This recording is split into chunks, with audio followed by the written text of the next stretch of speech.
My name is Lona, and I am 34 years old.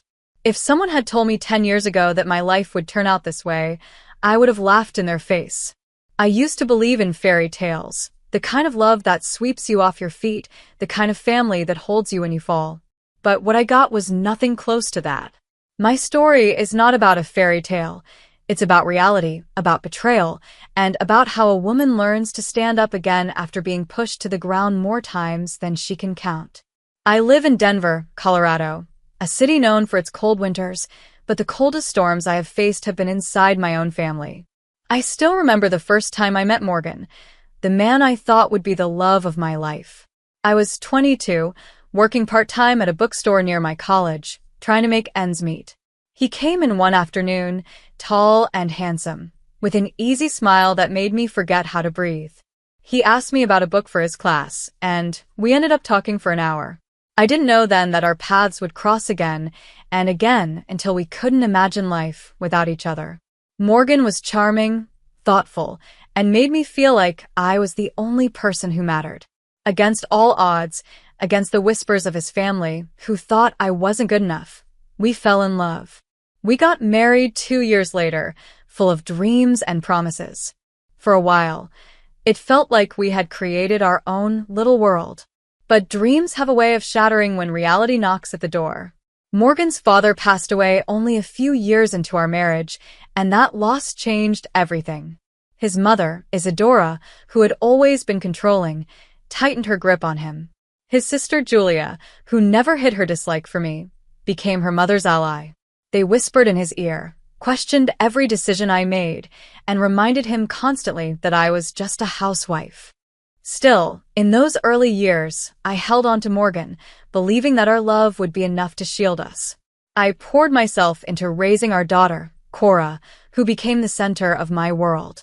She was born with a smile that could melt even the iciest heart, and I swore to protect her no matter what. From the very beginning, I noticed something unusual about her health. When she was just a toddler, she had a reaction after eating a piece of bread at a family dinner. We rushed her to the hospital, and the doctors told us that Cora had a gluten allergy. Bread, cakes, pasta, anything made from wheat could trigger dangerous reactions. That day, I realized my daughter was more fragile than other children, but also more precious. Every meal, every treat had to be carefully checked. It made her childhood harder, but I was determined never to let her feel less than anyone else. Through it all, I tried to hold on to my marriage.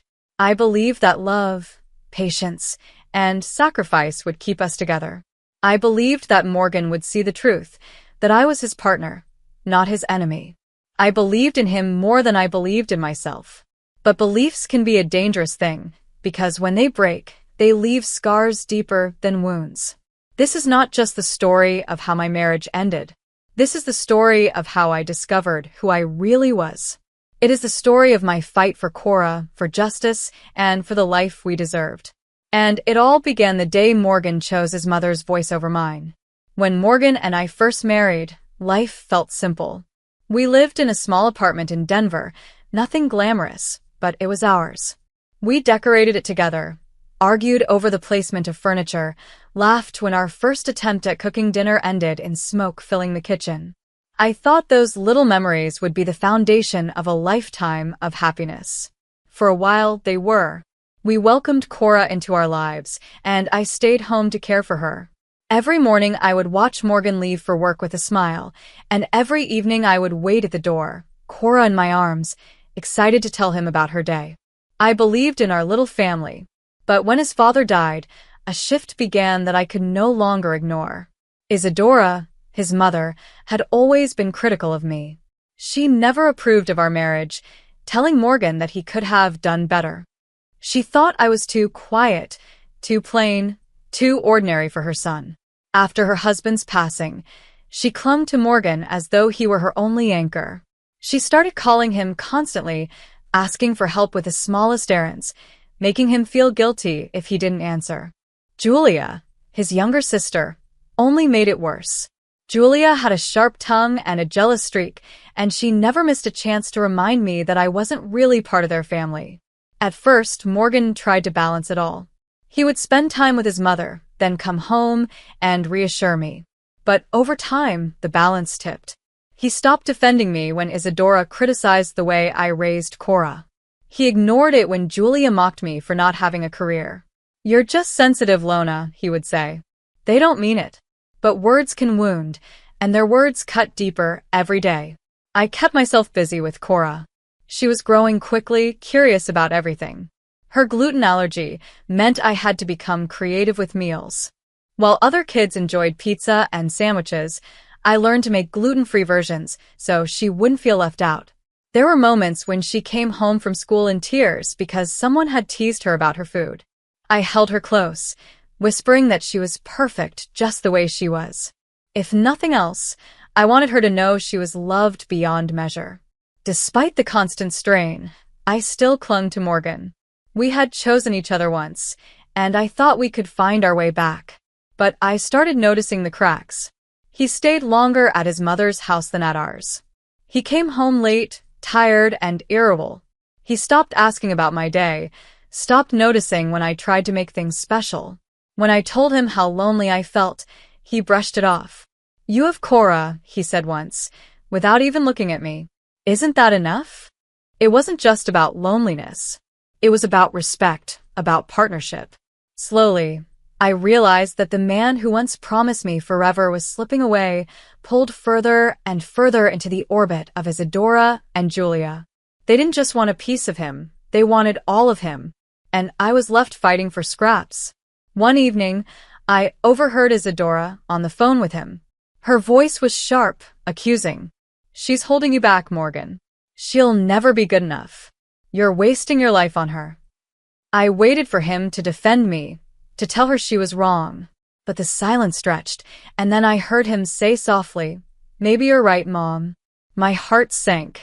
That night, I lay awake beside him, realizing that the love we once had was no longer ours alone. It was tangled in expectations, in manipulation, in a family that never truly accepted me.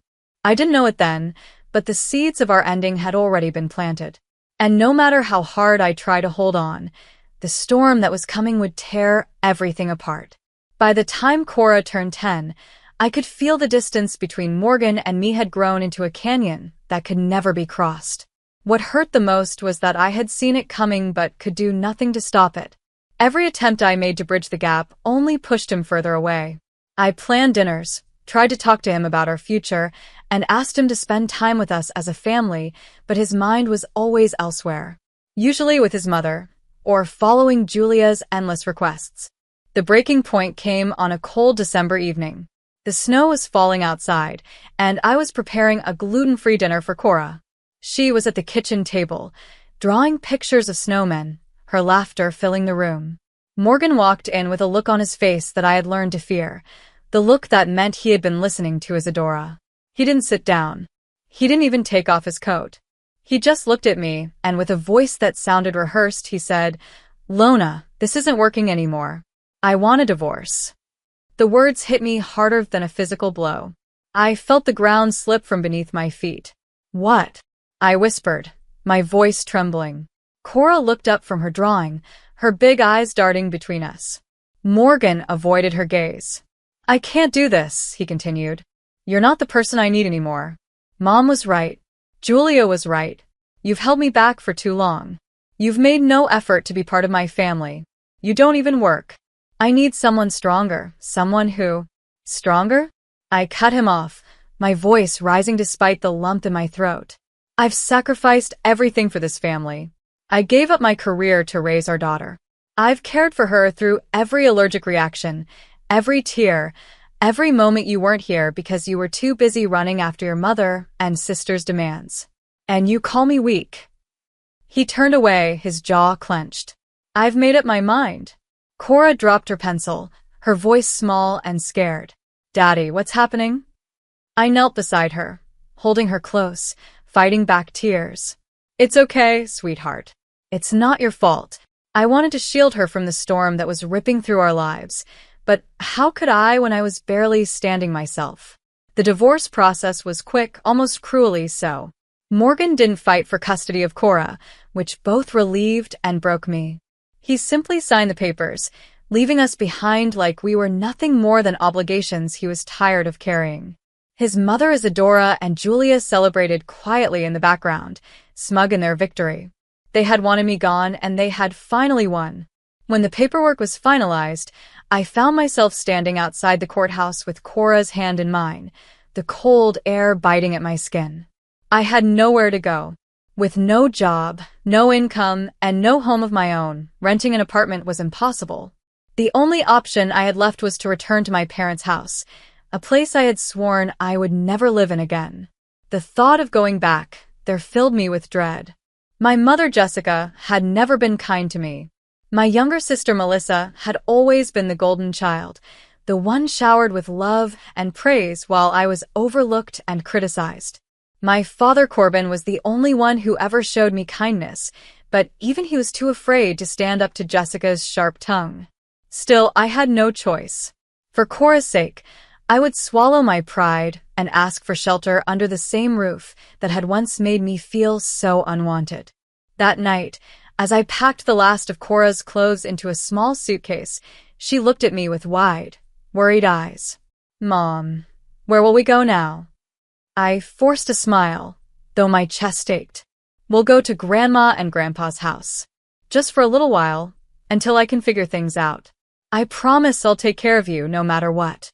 She nodded slowly, trusting me completely, even though I wasn't sure how we would survive. As I closed the suitcase, I whispered a silent vow to myself. I may have lost my husband, my marriage, and my home, but I would never lose the fight to give my daughter the life she deserved. The drive to my parents' home felt longer than it was. Snow covered the roads, and the heater in my old car struggled to keep us warm. Cora sat quietly in the back seat, hugging her stuffed bear, her silence louder than any words.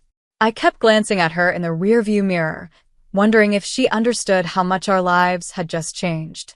When we finally pulled into the driveway of the house I had once called home, a wave of unease washed over me. The same brick walls, the same worn shutters, the same cold presence I had escaped years ago, it was all still there, waiting for me. Jessica opened the door before I even knocked. My mother's eyes scanned me from head to toe, and her mouth pressed into a thin line. "What are you doing here, Lona?" she asked sharply, as though I were an unwelcome guest instead of her daughter. I took a breath, steadying myself. "Mom, I need a place to stay. Just for a while.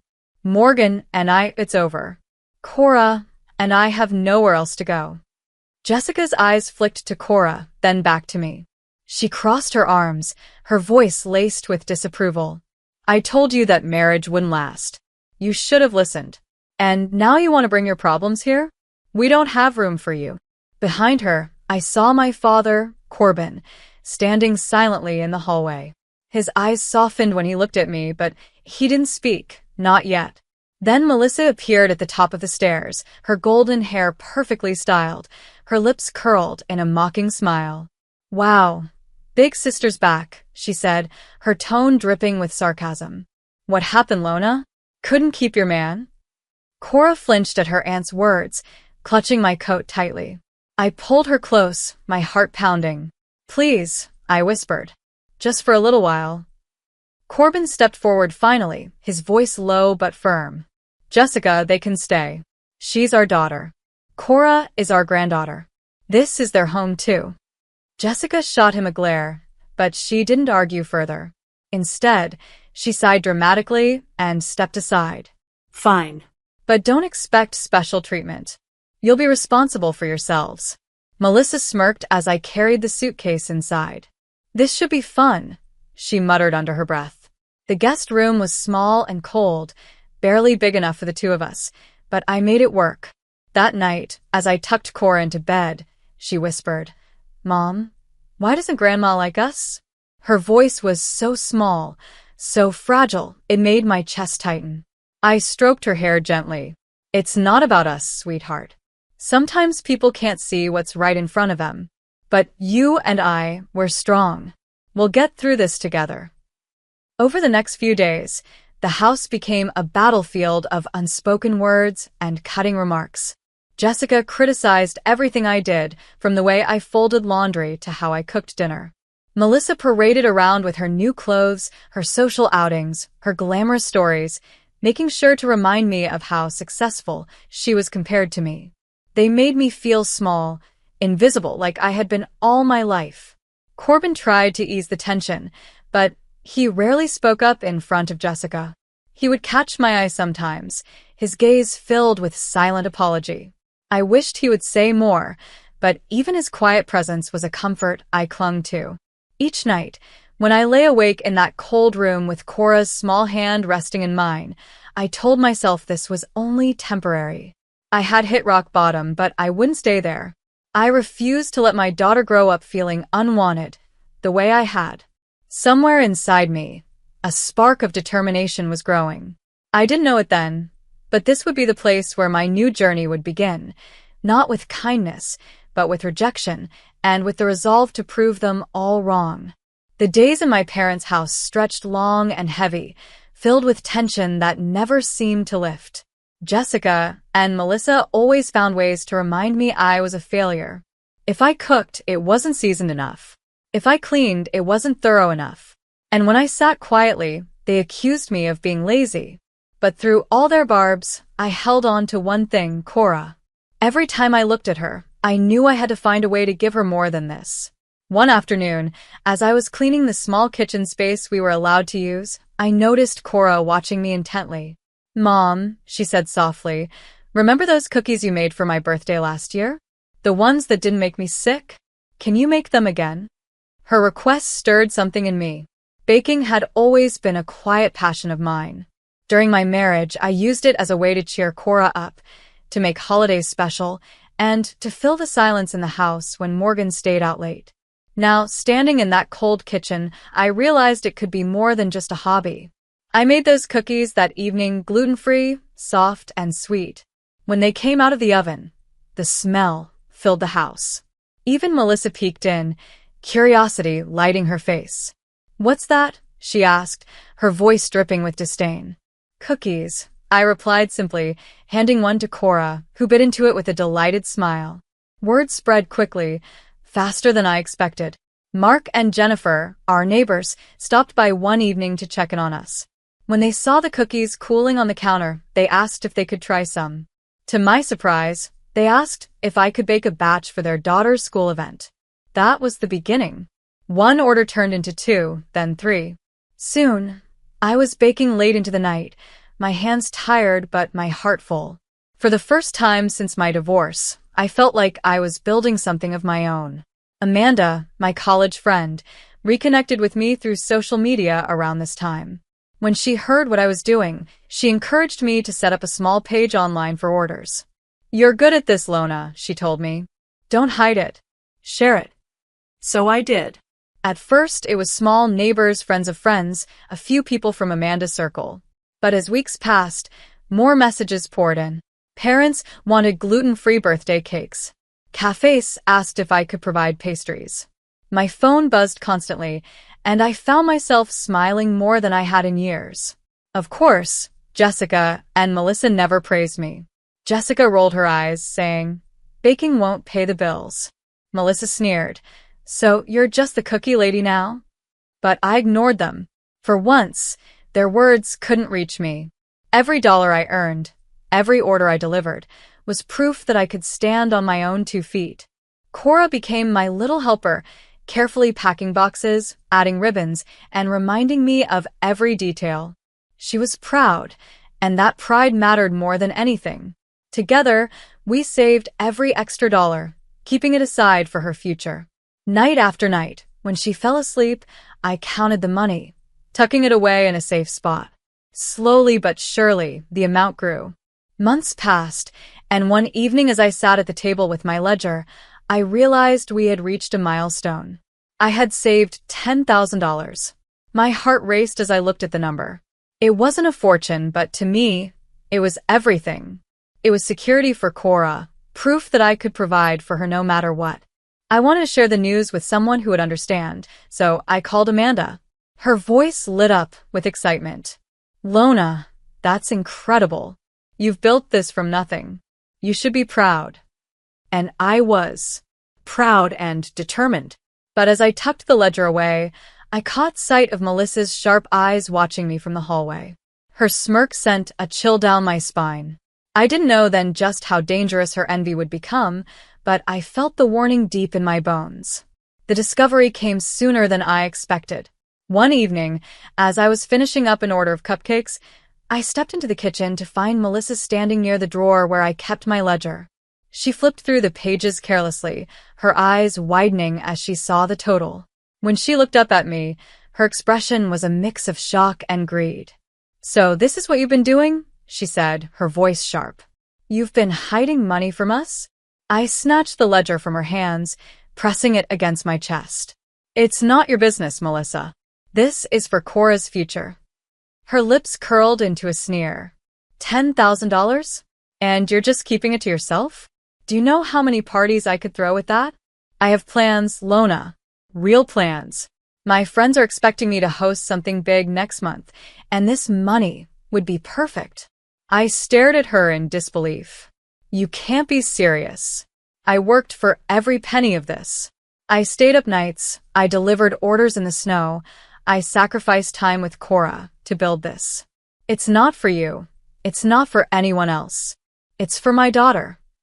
Before Melissa could answer, Jessica walked in, her timing as cruel as ever. She glanced between us, then focused on me. What's going on here? Melissa didn't miss a beat. She's hoarding money, Mom. $10,000 just sitting there while we pay all the bills in this house. Don't you think she should contribute? Jessica's eyes narrowed. Is that true? I tightened my grip on the ledger. I already told you this is for Cora. It's not for the house. It's not for Melissa's parties. It's not for anyone else. I've kept to myself, and I've asked for nothing from you. This is mine, and I will not hand it over. Jessica crossed her arms, her voice dripping with disdain. You're living under our roof, eating our food, and you think you can hide money from us? You owe this family something. I felt the heat rise in my face. I owe nothing to this family except honesty, and I've given that. I'm not taking your money. I'm earning my own. If that bothers you, then maybe the problem isn't me.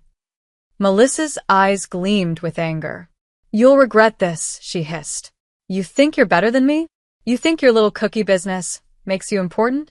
You've just made the worst mistake of your life. I stood my ground, though my heart was pounding. No, Melissa. The mistake would be letting you take what I've built. I won't let you ruin my daughter's future. Jessica stepped closer, her presence looming. You should be careful how you talk in this house. You've already brought shame once, coming back after your husband left you. Don't make things worse. For a moment, silence hung in the room, heavy and suffocating. Then Melissa turned and stormed out, her heels clicking sharply against the floor.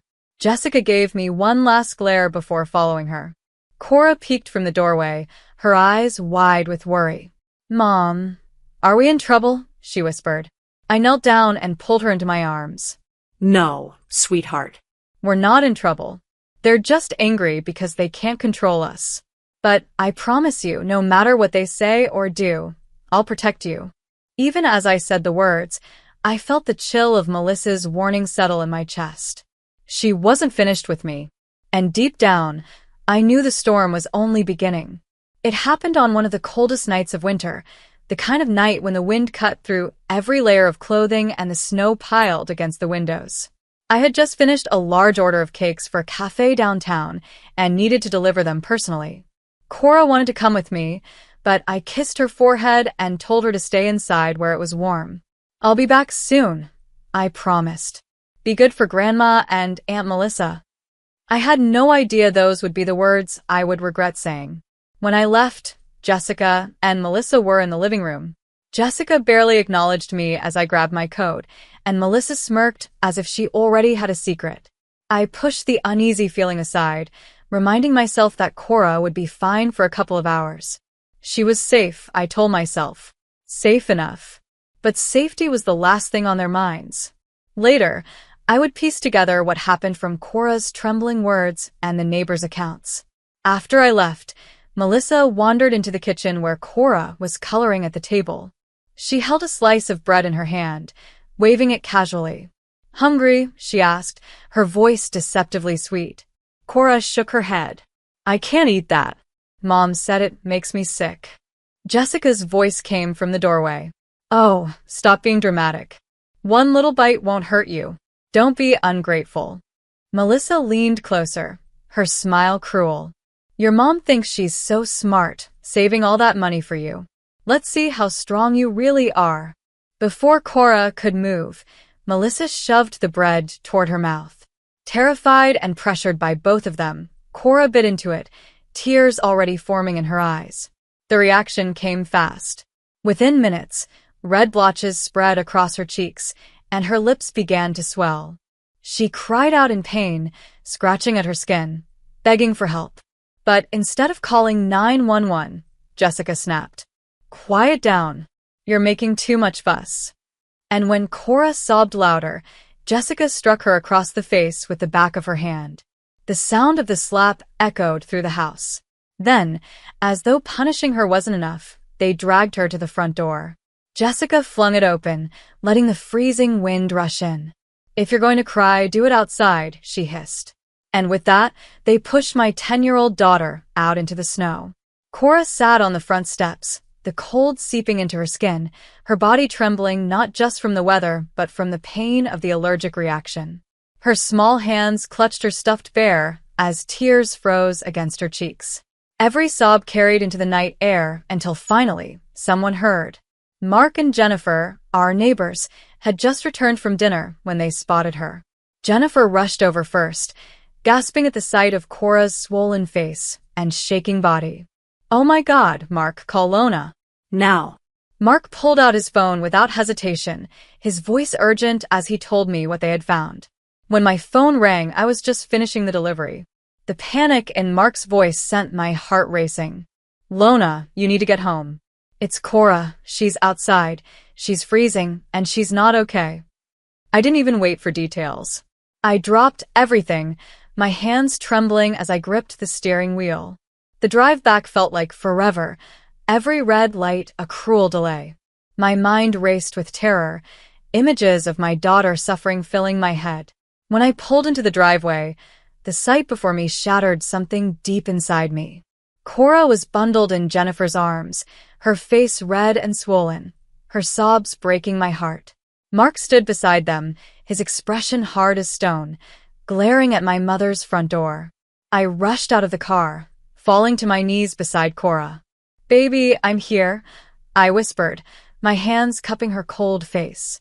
She clung to me, her body shaking violently. I kissed her forehead, fury boiling in my veins. I turned toward the doorway where Jessica and Melissa stood, watching like nothing was wrong. What have you done? I screamed, my voice raw with rage. She could have died. She's just a child. Jessica shrugged, her face void of remorse. She was making a scene. We taught her a lesson. Melissa smirked. Maybe next time you'll remember not to say no to me. Something inside me snapped. In that moment, I knew there was no going back. Whatever ties remained to this house, to these people, were severed forever. I gathered Cora in my arms, holding her close as I turned to Mark and Jennifer. My voice shook, but my words were clear. This ends tonight. They'll pay for this. I carried Cora inside only long enough to grab her coat and the small bag of medicine I always kept with me. She was still crying, her face blotchy and swollen, her body trembling from the cold. Mark and Jennifer hovered close, their worry plain in their eyes. Mark muttered under his breath, "This is abuse, Lona. She could have died." Jennifer's hand rested gently on my shoulder. "You can't let this go. Not this time." I nodded, though my whole body shook with fury and fear. Every breath felt heavy, like my chest was caving in. I turned toward my mother and sister, who were standing at the base of the stairs as though they had done nothing wrong. Jessica's arms were folded, her expression sharp and unyielding. Melissa leaned against the railing with that same smirk I had grown to hate. "How could you?" My voice cracked, raw and filled with rage. "She's 10 years old. She has an allergy. You knew what would happen. You could have killed her. Jessica's tone was cold. If you raised her stronger, she wouldn't be such a burden. Always crying, always sick. You're the one who spoiled her, Lona. I felt Cora's tiny fingers grip my coat tighter, her sobs muffled against my chest. I looked at Melissa, hoping to find even a shred of remorse, but she just shrugged. She needed to learn a lesson. And you? You needed to be punished for refusing me. I was trembling now, not from fear, but from something sharper, stronger. I will never forgive you for this, I spat. Never. That was when Corbin walked through the door, snow dusting his shoulders. He froze at the sight of Cora in my arms, her swollen face pressed against me. What's going on? He asked, his voice low with alarm. Jennifer stepped forward before I could answer. Your wife and daughter forced Cora to eat bread, then put her outside in the snow. We found her crying on the porch. Corbin's face went pale. He turned toward Jessica, disbelief etched into his features. Tell me this isn't true. Jessica didn't flinch. She exaggerates everything. The girl is fine. Fine. I snapped, my voice rising. She has welts on her face, Dad. She can barely breathe. You've ignored what they've done to me all my life, but you will not ignore this. They don't deserve forgiveness. They deserve prison. For the first time, I saw something break in my father's eyes. He looked at me, then at Cora, and finally at Jessica. His voice shook with anger I had never heard from him before. I can't believe I let this happen. I should have protected you. I should have spoken up years ago. He turned to Jessica, his voice rising. How could you do this to your own granddaughter? Jessica waved him off. Don't be dramatic, Corbin. But the damage was done. The look on his face told me he was finished making excuses. That night, I didn't stay another minute in that house. With Mark and Jennifer's help, I packed what little we had into my car. Amanda, my old college friend, answered her phone on the first ring when I called. When I explained, her voice was urgent. Bring Cora here, Lona. Stay with me for as long as you need. You're not alone. As I drove away from the house, the snow still falling, Cora curled against me in the passenger seat. Her breathing was uneven, but she was calmer now, the medicine starting to work. I kept one hand on the wheel and the other clutching hers tightly. My heart ached, but beneath the pain was something else, resolve. I had spent my life being silenced, being pushed aside, being told I wasn't enough. But tonight proved something I could never again deny. Silence only fed their cruelty. For Cora's sake, and for my own, I would no longer stay quiet. Jessica and Melissa had crossed a line that could never be undone, and I would make sure they paid for it. As I pulled into Amanda's driveway, her porch light shining warmly against the night, I whispered to Cora, "We're safe now. I promise you, they'll never hurt you again." The very next morning, Amanda drove me straight to the police station. Cora was bundled in blankets in the back seat, still weak but slowly recovering. My hands trembled as I held the report papers, but there was no doubt in my mind. I told the officers everything, how Jessica and Melissa had forced my daughter to eat bread knowing her allergy, how Jessica slapped her, and how they threw her outside into the freezing cold. Mark and Jennifer had already called in a statement, and they agreed to testify if needed. The officers listened carefully, their faces hardening as the details unfolded. By that afternoon, the police obtained a warrant. I wasn't there to see it, but Amanda later told me that the neighbors watched as squad cars pulled up to my parents' house.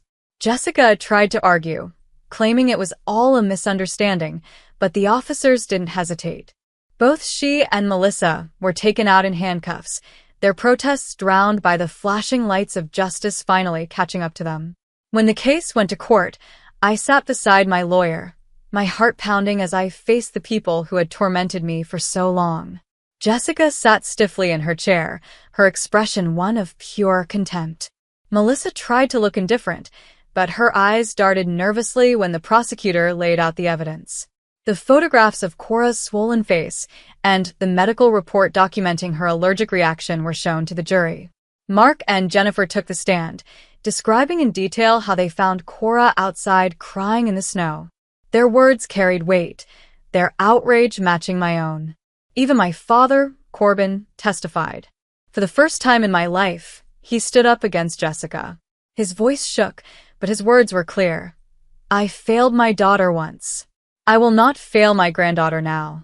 Listening to him broke something open in me. I had longed my whole life for him to choose me, to stand by me, and at last he did. The defense tried to paint the incident as a simple misunderstanding, claiming Jessica and Melissa never intended Real harm. But the evidence was undeniable. The jury didn't take long to deliberate. When the verdict was read, my breath caught in my throat. Guilty on charges of child abuse, reckless endangerment, and neglect. The judge's sentence was stern, 7 years in state prison for both Jessica and Melissa, each fined $10,000 and a permanent restraining order barring them from contacting me or Cora ever again. Melissa broke down in tears, crying that it wasn't fair, that she didn't deserve it. Jessica remained stone-faced, refusing to show remorse. But for once, their power over me was gone. The gavel came down, and with it, years of pain and silence shattered. After the sentencing, Corbin found me in the hallway outside the courtroom. His eyes were wet with tears, his shoulders slumped. Lona, he whispered, his voice breaking. I'm sorry. For all the years I let her treat you that way. For not speaking up. For being too afraid. I don't expect you to forgive me, but I need you to know I see you now. And I see how wrong I was. I swallowed the lump in my throat. Dad, I can't forget what happened. But I can forgive you. You tried today, and you stood up for Cora. That matters. Maybe it's not too late to be the father I always needed. His tears spilled over as he nodded. I'll spend the rest of my life trying. Walking out of that courthouse, holding Cora's hand in one and Amanda's hug waiting for me on the other side, I felt something I hadn't in years, freedom. Jessica and Melissa were behind bars where they belonged, and for the first time, the future felt open, wide, and filled with possibility. The months that followed felt like stepping into a new world. For the first time in years, I woke up without the weight of fear pressing down on my chest. The house I shared with Amanda was filled with laughter, with the smell of fresh pastries in the oven, with the sound of Cora humming while she helped pack boxes of cookies and cakes. My little bakery business, which had started in the cramped kitchen of my parents' house, was now blossoming into something real. Orders poured in daily, both online and in person. Cafes across Denver wanted my gluten-free desserts, and even customers from other states began to place special requests. I worked harder than I ever had before, but this time it didn't feel like a burden.